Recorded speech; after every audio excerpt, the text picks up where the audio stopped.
Street food. Welcome back to another episode of Street Food.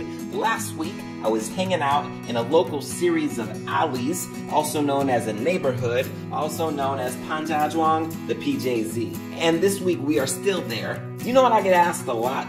To compare my life here to my life in the West. And sometimes, frankly, I run out of things to say. So I asked my friend Aimee for her thoughts. So, what do you think is like the nearest equivalent in Canada to like a place like this, you know what I mean? There's lots of streets with like blocks of food. Yeah. But not anything where they cook it right in front of the store. Okay, what's the biggest similarity then you notice between Victoria and your life in China?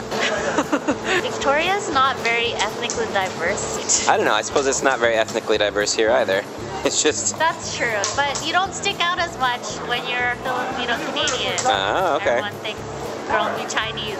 And then they speak to me and with my like Caucasian friends standing beside them who have better Chinese. And I'm just like, oh. As we explored the alleys, we found a section of about 6 shops in a row on either side of the alley that all sold noodles. We opted for some Huxian软面. Huxian is a county in Shaanxi where I live. Ruan typically means soft, it can also mean gentle or mild, and mian means noodles. In English, I probably wouldn't call these soft noodles, although fresh noodles are always softer than al dente. Speaking of which, anytime I have tried to serve Italian pasta to my Chinese friends, they're like, oh, hey man, these didn't get cooked all the way through. What? It's supposed to taste like this? Right, I mean, good job. Anyway, I just call these noodles. The other Huxian noodle shops that I've been to also have bocai mian, spinach noodles, on the menu, and this one does as well. This restaurant's probably a family operation, someone back on the noodle rolling, others out on the noodle cooking. Slicing these joints like a pro, dusting them with a bit of flour so they don't stick, sectioning them off for when it gets busy.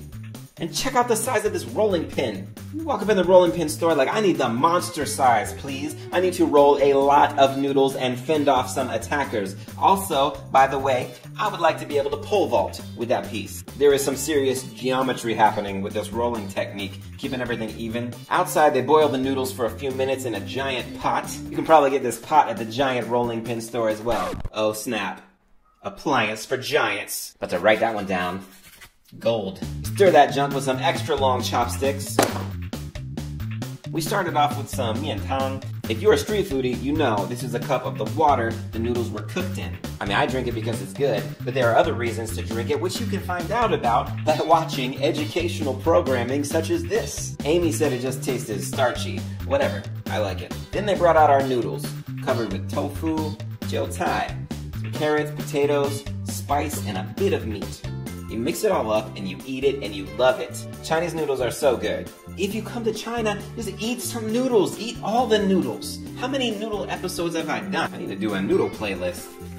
Gold. After dinner, Aimee's thirst was piqued. There's not typically a lot of drink on the street, but Aimee saw this weird foggy cart and she hit it up. There was some cola, various fruits, some rock sugar.